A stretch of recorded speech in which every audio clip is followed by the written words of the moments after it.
మాట్లాడినటువంటి ఆ సుధా మురళి సుధా యనమనం వెళ్ళూరి వారి ఆడపడుచు, మా ఇంటి బిడ్డ. గట్టిగా చెప్పుకోగలుగుతాను. మేము ముగ్గురం అన్నదమ్ములం. పెద్దన్నయ్య, రెండో ఆయన, మూడు, రెండో ఆయన కుమార్తె. తర్వాత వాళ్ళ చెల్లెలు ఇక్కడే ఉంది, సువర్ణ రేఖ. మా క్రోలే చిన్నబడతావా?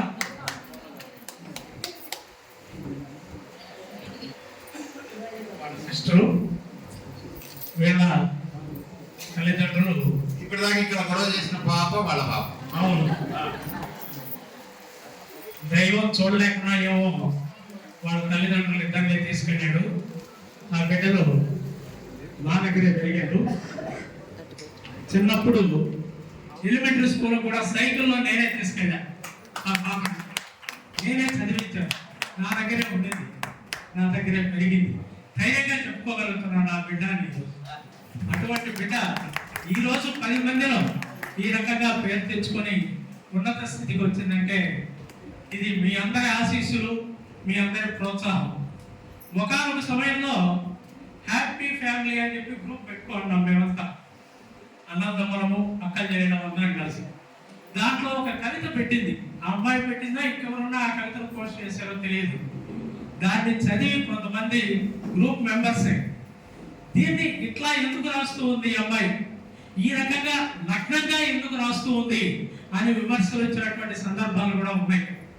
అటువంటి సుధా ఈరోజు సుధా మురళిగా మారి తొండపాటి వారి కోడలుగా అయ్యి ఈరోజు తన కాలాన్ని ఉద్యోగంతో పాటు ఈ కవితా రంగానికి వినియోగిస్తూ స్త్రీల యొక్క సమస్యల గురించి, దాని యొక్క పరిష్కారాలని నర్మగర్భంగా తెలియజేస్తూ, రాజకీయాలను మన ప్రెసిడెంట్ గారు చెప్పినట్లు రాజకీయాలను టచ్ చేస్తూ, ఇది రాజకీయమా అవునా కాదా అన్నట్టుగానే రాస్తూ, పూర్తిగా చదివి అవగాహన చేసుకున్న తర్వాత ఇది రాజకీయమేమో, దానికి సంబంధించిన అంశమేమో, దీనికి పరిష్కారం ఎలా ఉంటుందేమో అన్నట్టుగా రాయగలిగినటువంటి స్థితిని ఆ దేవుడు ఆమెకు ప్రసాదించాడు. ఆ తల్లిదండ్రుల యొక్క ఆశీస్సులు, మీ అందరి యొక్క ఆశీస్సులు కూడా ఆ బిడ్డకు ఎల్లవేళలా ఉండాలి. ఇక ఆమె యొక్క భర్త గారు మురళి గురించి చెప్పాలంటే 2 మాటల్లో చెప్పుకునే పరిస్థితి కాదు.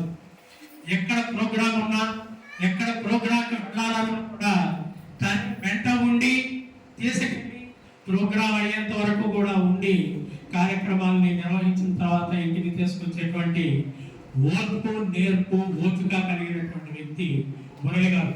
అయితే వేదిక మీద వచ్చి 2 మాటలు చెప్పుకుంటే బాగుండేది, ఎందుకో వెనక్కి తగ్గాడు. సరే, ఆ విషయం మేమైనా ప్రస్తావించకపోతే బాగుంటుందనే ఉద్దేశంతో తెలియజేస్తున్నాం.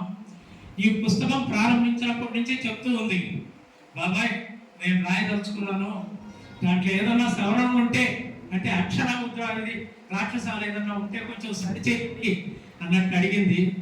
నాకు అదృష్టం కలగల, అది టైం లేకనో నేను చేయలేకపోవడం వల్ల అది కుదరలేదు. అటువంటిది ఆమె ఈరోజు దాన్ని ఒక పుస్తక రూపంలో తీసుకొచ్చి మనందరి ముందు ఉంచింది. ఇంకొక కోరిక ఉండింది, ఈ పుస్తకావిష్కరణ తన జన్మస్థానమైనటువంటి మేనపూర్లో చేయించాలనుకున్నది గ్రాండ్గా. కానీ కాలం అనుకూలించలేదు.